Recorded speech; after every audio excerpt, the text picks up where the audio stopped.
아, 일주일도 평안하셨나요? 오늘은 부활절입니다. 어떻게 지내시는지 너무 궁금하고 또 얼굴도 뵙고 싶고 그렇습니다. 어, 빨리 코로나 바이러스가 좀 사라지고 저희가 일상으로 돌아갈 수 있는 날이 속히 오기를 소망합니다. 오늘 두 분 이렇게 특송을 들었는데요. 너무너무 은혜스럽고 너무 감사한 마음이 듭니다. 성도님들도 같은 마음이실 거라 생각이 듭니다. 특별히 또 오늘 니콜 자매님이 미리 이제 보내주셨는데요. 몇 번을 좀 들었던 것 같아요. 들으면서 너무 은혜가 돼서. 또 우리 니콜 자매님 같은 경우는 또 아이들과 또 여러 가지 상황이 참 이렇게 찬양하고 녹화하고 이러는 상황들이 참 어려운 상황이셨을 텐데, 그럼에도 불구하고 하나님 앞에 찬양하고자 하는 그 마음을 담아서 이렇게 찬양을 해주셔서 그 마음이 전달되어서 더 큰 은혜가 되었던 것 같습니다. 너무 감사를 드립니다. 다시 한번 감사를 드립니다. 우리가 빌부터 먹고 산다 라는 말이 있습니다. 이 말이 사실은 그렇게 긍정적인 말은 아니죠. 좋은 의미로 사용되는 말은 아니라는 겁니다. 어떤 사람이 염치, 눈치 그런 걸 다 무시한 채 다른 사람에게 지속적으로 신세를 지고 사는 것, 그래서 의지해서 사는 것, 그런 것을 의미하죠. 물론 사람은 누구나 서로에게 신세를 지고 삽니다. 아예 신세를 안 지고 살 수는 없는 것이죠. 그러나 적어도 누구나 염치도 없이 그것이 당연한 듯 그렇게 신세를 지고 살지는 않습니다. 그래서 우리는 가끔은 그런 사람들을 좀 흉을 보고 싶을 때 뒤에서 이제 아유 빌부터 먹고 산다라는 그런 얘기를 좀 하기도 하죠. 저도 이런 경험이 있습니다. 제가 경험이 있다고 하니까 목사님도 누군가에게 빌부터 먹고 산 적이 있구나 이렇게 생각할 분이 혹시 계실지도 모르겠는데요. 그런 것이 아니고요. 누군가가, 제가 아니라 다른 누군가가 제게 빌부터 먹고 산 적이 있다는 말입니다. 제가 이제 가난한 전도사 시절은 참 배고프고 참 가난하고 그렇습니다. 어쨌든 중등부 전도사로 제가 사역을 할 때에 제게 빌부터 먹고 사는 녀석들이 여럿 있었습니다. 매 주일 예배만 끝나면 아이들에게 이끌려 바로 교회 앞 편의점으로 도살장에 끌려가는 소처럼 끌려갔었습니다. 여러분, 저도요, 처음부터 도살장에 끌려가는 소 같지는 않았습니다. 이제 처음 교회에 중등부 이제 사역자로 부임해서 이제 예배가 끝난 다음에 이제 아이들과 이제 친해져야 하니까 아이들을 데리고 전사님, 야, 아이스크림 사줄게 하고 이제 아이들을 다 데리고 편의점에 갔습니다. 아마 그때부터였던 것 같습니다. 지금 기억으로는. 그 후로 거의 매주 예배가 끝나면 아이들이 이제 제 손을 붙들고 편의점에 출근 도장을 찍으러 이제 가게 된 것이죠. 처음에 딱 갔을 때는요, 제가 아이들에게 이렇게 얘기했습니다. 야, 오늘 전도사님이 쏜다. 마음껏 골라. 이렇게 얘기했었습니다. 그런데 어느 순간 그 말이 이제는 입 밖으로 나오지 않았습니다. 네. 어느 순간 아이들이요, 조금 비싼 거 이렇게 집으려고 하면 야야야야 살쪄 야, 이거 먹어 이렇게 하면서 좀 싼 것을 권하기도 했습니다. 아마 여기 옆에 우리 김대혁 전사님 계시는데 은총 전사님도 계시고 아마 이 청소년 사역을 하다 보면 아마 제 이런 일이 비일비재하게 일어난다는 사실을 아마 공감을 하실 거라 생각이 듭니다. 좀 싼 걸 권하기도 했어요. 그래서 그럴 때면 솔직히 마음속에 내가 좀 째째한 게 아닌가, 내가 그래도 전도사인데 애들이 그렇게 생각하면 어떡하지, 그런 좀 걱정이 되기도 했습니다. 아마도 편의점에 VIP 제도가 있었다면 제가 당시에 VIP가 되지 않았을까. 그리고 그 중에 가끔 어떤 아이들은 진짜 염치 없이 전사님께 제게 와서 짜장면 사주세요 전사님 이렇게 하는 애들이 있었습니다. 분명히 교회에서 국수를 주는데 국수를 안 먹고 제게 짜장면을 사달라는 아이들이 아침을 안 먹고 왔다면서 짜장면을 사달라고 하는 아이들이 있었습니다. 짜장면을 먹으러 가면 탕수육을 시킬까 마음 한쪽에 너무너무도 걱정되는 마음이 생기고 뭐 그랬었던 경험이 있습니다. 어느 순간 제가 아이들과 함께 편의점에 가면, 또 짜장면집에 가면 편의점 아주머니도 짜장면집 아저씨도 측은한 눈빛으로 저를 바라보셨습니다. 저도 겉으로는 막 웃고 있었지만 속으로는 좀 피눈물을 흘리고 있었습니다. 나도 생활을 해야 되는데. 반면에 그런 마음을 아는지 모르는지 아이들은 그저 즐겁고 행복해 보였습니다. 그런 아이들이 조금은 야속한 마음이 들기도 했습니다. 그래서 제가 한 번은 이런 빌부터 먹고 사는 녀석들, 너희들은 빈대야!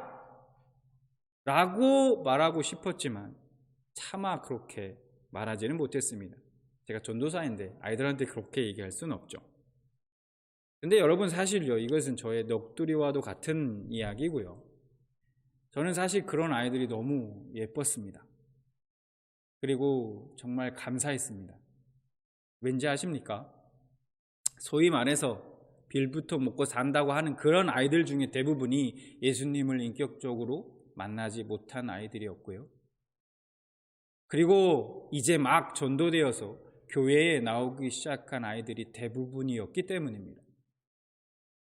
그렇게 해서라도 내게 빌부터서라도 내 얼마 안 되는 그 사례비를 다 날려서라도 이 아이들이 교회에 한 번이라도 더 나올 수만 있다면, 그래서 하나님의 생명의 말씀을 그들이 들을 수 있는 기회가 더 생기고, 그래서 그들이 예수님을 만날 수만 있다면,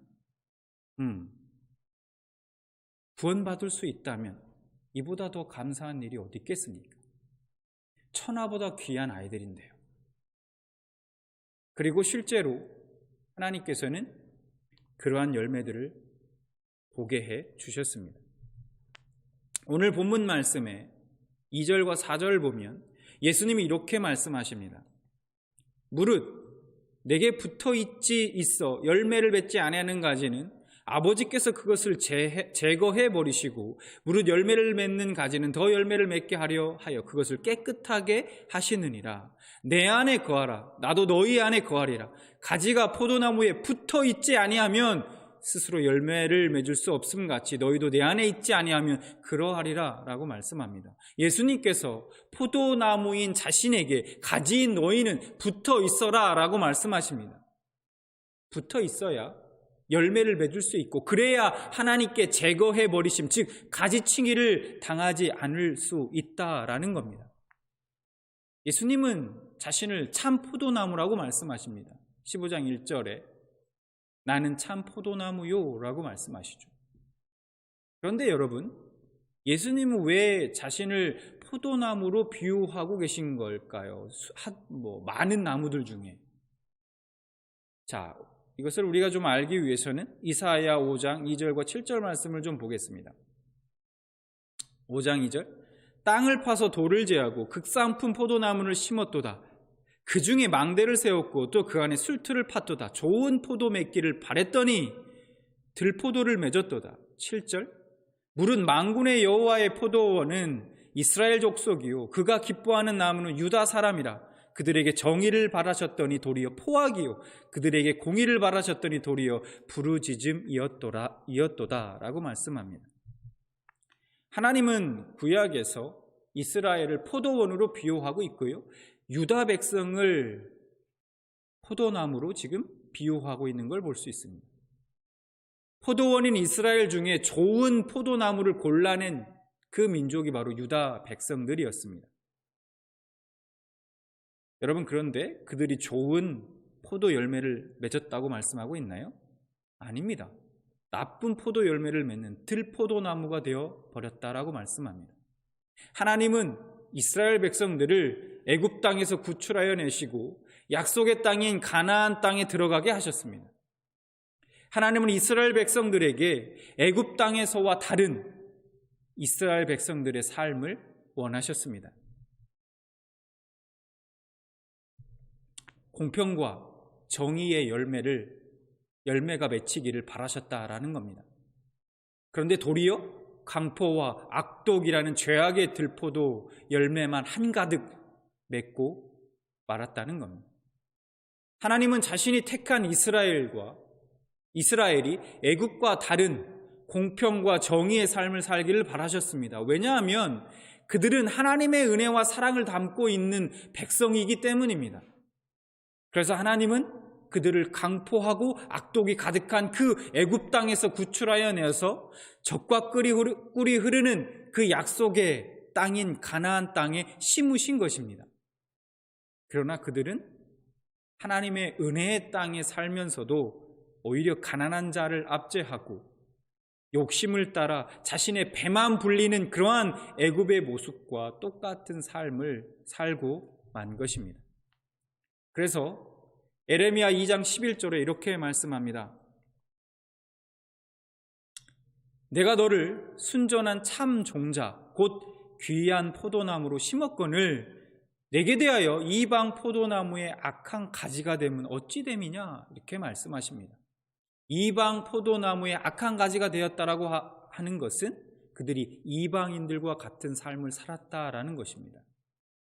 그런데 여러분, 우리가 여기서 한 가지 생각해 봐야 할 것이 있습니다. 뭐냐? 그러면 왜 이스라엘은 들포도를 맺었냐 하는 거예요. 하나님께서 극상품의 귀한 포도나무를 심었다라고 말씀하시는데 왜 들포도 열매를 맺었냐 하는 것입니다.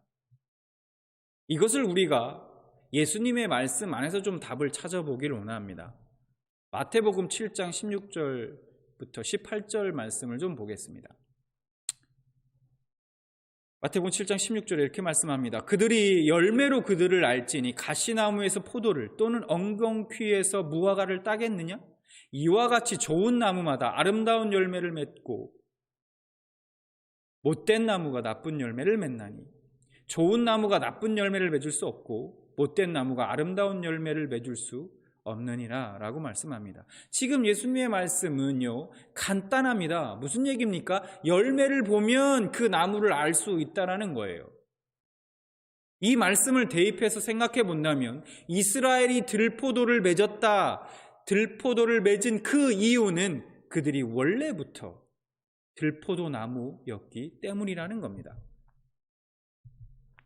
하나님이 그들을 선민으로 불러주셨어. 택하시고 선민으로 불러주셨어요. 하나님의 백성으로 불러주셨고 극산품 포도나무로 불러주셨습니다. 그러나 그들의 속 내면은 여전히 들포도나무였다는 거예요. 본질은 전혀 바뀌지 않았다라는 겁니다. 여러분, 죄인은 아무리 갈고 닦고 별짓을 다 해도요 죄인인 상태를 벗어날 수 없습니다. 여러분, 죄인에게 아무리 철저하게 교육을 시키고 훈련을 시켜보십시오. 변하나 죄인의 상태를 벗어날 수 없다는 거예요. 인간은 아무리 스스로 각오를 다지고 다짐을 하고 열심을 내고 발악을 해도 죄를 이길 수 없습니다. 죄인에게는 하나님이 바라는 그 의의가 나올 수 없다는 것입니다. 그래서 우리는 여기서 하나님의 의도를 알 수 있습니다. 우리를 극상품 포도나무로 부르셨지만 사실 근본 태생은 여전히 들포도나무라는 것을 알게 하려는 것이죠. 다른 말로 죄인이라는 사실을 알게 하려는 것입니다. 하나님은 이스라엘에게 극상품의 포도를 맺을 수 있는 방법을 주셨습니다. 뭡니까? 율법을 주셨어요. 그 율법을 지키고 살면 됐습니다. 그러면 그들이 ül법을 지키는 데 성공했나요? 아니죠. 철저하게 실패했습니다. 죄인은 정답을 알려줘도 아무리 좋은 것을 두 손에 쥐어줘도 그 정답대로 살 수 없고 그리고 좋은 열매를 맺을 수 없다라는 것입니다. 그래서 바울은 이렇게 말씀합니다. 로마서 3장 20절 말씀에 그러므로 율법의 행위로 그의 앞에 의롭다 하심을 얻을 육체가 없나니 율법으로는 죄를 깨달음이라 이렇게 바울은 말씀하고 있죠. 그래서 결국은 새 포도나무가 오셔야만 했습니다. 그래서 결국은 새 포도나무가 오셨죠. 예수님이 직접 포도나무가 되어 주셨습니다. 우리가 이제 그 새 포도나무에 접붙여져서 드디어 그 극상품의 포도 열매를 맺게 되는 것입니다. 이제 우리는 포도나무의 삶이 아니라 가지의 삶을 살면 되는 것입니다. 그전에는 포도나무로서 열매를 맺어야 했다면 이제 가지로서 붙어만 있으라는 겁니다. 붙어만 있어라. 그런 포도나무이신 주님이 열매를 맺게 해 주시겠다라고 말씀하고 있는 것이죠.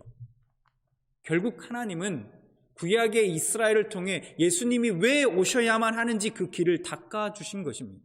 왜 포도나무가, 왜 참 포도나무가 오셔야만 하는지 말해주고 있는 것이죠. 참 포도나무가 오시지 않으면 모든 인간은 저주받아야 한다는 것을 말씀해주고 있다는 것입니다. 참 포도나무이신 그 예수님이 이 땅에 오셨습니다. 예수님이 우리의 모든 죄를 짊어지시고 십자가에 죽으심으로 그 모든 죄의 문제를 해결해 주셨습니다.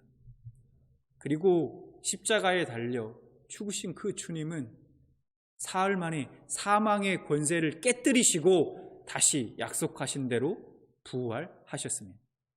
마태복음 28장 6절에 그가 말씀하시던 대로 살아나셨느니라 라고 말씀하시죠. 이제 인간인, 죄인인 인간이 극산품의 포도 열매를 맺을 수 있는 길이 우리 앞에 열린 것입니다. 그런데 여러분, 우리에게 예수님의 부활이 왜 중요합니까? 예수님께서 이미 자신의 온 인류의 죄를 짊어지시고 십자가에 달려 죽으셔서 그 죄의 문제를 해결하셨는데 왜 굳이 예수님의 부활이 중요하냐 이 말씀입니다. 여러분, 만약에 예수님이 부활하지 않으셨다면 예수님은 인류의 죄를 위해서 죽은 것이 아니라 그냥 자신의 죄로 인해 그냥 죽으신 것입니다. 로마서 6장 23절에 죄의 싹은 사망이라고 말씀하시죠. 예수님이 그렇게 죽으셨다면 자신의 죄를 위해서 때문에 그냥 죽으신 것입니다. 예수님 자신도 죽음으로 그냥 끝나버렸다면 죽은 자가 어떻게 다른 사람에게 생명을 줄 수 있겠습니까? 그러나 예수님은 다시 살아나셨다라는 겁니다. 바울은 고린도전서 15장 14절과 17절에 이렇게 말씀하십니다. 그리스도께서 만일 다시 살아나지 못하셨으면 우리가 전파하는 것도 헛것이요 또 너희 믿음도 헛것이며 그리스도께서 다시 살아나신 일이 없으면 너희의 믿음도 헛되고 너희가 여전히 죄 가운데 있을 것이요 라고 말씀합니다. 예수님의 부활이 없다면요 우리는 소망이 없습니다. 소망이 없어요. 여전히 죄 가운데 있고 여전히 저주받고 멸망받아야 한 죄인으로 남아있기 때문입니다. 여러분, 요즘 전 세계에 많은 사람들이 코로나19 바이러스로 인해서 고통받고 많은 사람들이 죽어가고 있습니다. 저는 가끔의 이러한 상황을 보면서 두 가지 정도를 제가 생각하게 됩니다. 첫 번째는 인간의 생명이 얼마나 귀한가 소중한가 하는 생각이 들고요. 물론 당연한 얘기지만요. 두 번째는 그 인간의 생명이라는 것, 그 인간의 생명이라는 것이 참 바람 앞에 등불과 같다라는 생각이 들기도 합니다. 여러분, 불과 몇 달 전만 해도, 한 2달 전만 해도 이러한 일이 벌어져서 많은 사람들이 바이러스로 인해서 죽음을 맞이할 거라는 생각을 누가 할 수 있었겠습니까? 우리 인간의 생이 사실은요 언제 끝날지 아무도 모른다는 겁니다. 우리는 알 수가 없어요. 한 치 앞도 알 수 없다는 거예요. 우리의 삶이라는 것이. 예수님 우리 죄인인 그런 우리 죄인인 인간에게는 생명줄과 같다는 것입니다. 여러분, 어떤 사람이 만약에 지금 물에 빠져서 허우적거리고 있을 때 누군가가 밧줄을 던져준다면 그 밧줄이 혹 가짜가 아닐까 혹은 끊어지진 않을까 생각하지 않을 겁니다. 그냥 그 밧줄을 꽉 붙들 것입니다. 젖먹던 힘을 다해서 그 밧줄을 꼭 붙들 것입니다. 절대 놓지 않을 거예요. 그러나 혹 자신의 물에 빠진 것을 의식하지 못한다면 밧줄을 붙들지 않을 것입니다. 그러나 여러분, 중요한 것이 뭔지 아십니까? 중요한 것은 자신이 물에 빠졌다라는 것을 의식하거나 하지 못하거나 상관없이 그 사람이 물에 빠져 죽는 것은 결과는 똑같다라는 것입니다. 이제 그 예수님이 우리의 참 포도나무가 되어 주시겠다라고 말씀하십니다. 그러면 이제 우리가 할 일은 무엇입니까? 그 생명의 근원 되시는 주님께 잘 붙어 있는 것입니다. 예수님께 붙어 있기 위해서요, 수단과 방법을 가려서는 안 됩니다, 여러분. 왜요? 그것은 우리에게 죽고 사는 문제이기 때문입니다, 여러분. 우리의 생명보다 중요한 게 어디 있습니까? 우리가 사는 것, 다시 사는 것, 구원받는 것보다 중요한 문제가 어디 있겠습니까? 그래서 예수님을 수단과 방법을 가리지 않고 그 예수님께 붙어 있으셔야만 합니다. 나의 열심, 나의 시간, 나의 노력, 나의 생명까지도 다 들여서라도 여러분 붙어 있으시기 바랍니다. 우리의 원수 마귀는요, 지금도 우리를 예수 떼어놓으려고 수단과 방법을 가리지 않고 있습니다. 돈, 명예, 권력, 세상의 것들을 쥐고 흔들며 유혹하고 있다는 말입니다. 그리고 우리의 귀에 이렇게 속삭입니다. 너희가 참 포도나무 될 수 있어. 너희 스스로 극상품의 포도를 맺을 수 있어. 라고 이렇게 계속해서 속삭입니다. 구약시대의 이스라엘에게 그랬던 것처럼, 훨씬 그 전에 에덴 동산에서 그랬던 것처럼 네가 하나님과 같이 될 수 있다라고.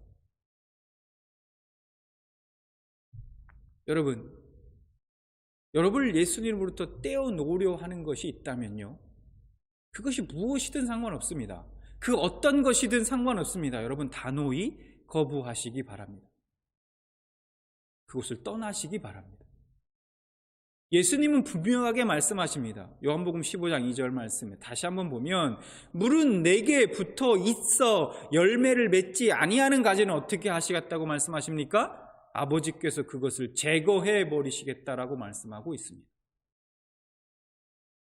여러분, 다시 한번 말씀드립니다. 여러분, 예수님께 꼭 붙어 있으시기 바랍니다.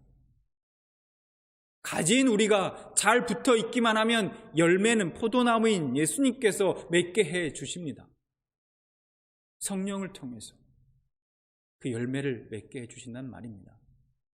예수님은 그 어떤 누구라도 자신에게 붙어 있어도, 어떤 누가 붙어 있어도 절대 나무라거나 눈치 주거나 그렇게 하지 않으십니다. 거부하지 않으십니다. 전도자 시절에 전도자 시절에 저처럼 그렇게 눈치 주지 않습니다. 오히려 적극적으로 그렇게 하라는 겁니다, 우리에게. 생명의 포도나무 되신 예수님께 끝까지 붙어 있는 자는 부활의 예수님으로 인해 사망 가운데서 생명으로 옮겨지는 다시 사는 부활을 경험하게 될 것입니다. 오늘은 주님이 부활하신 날입니다.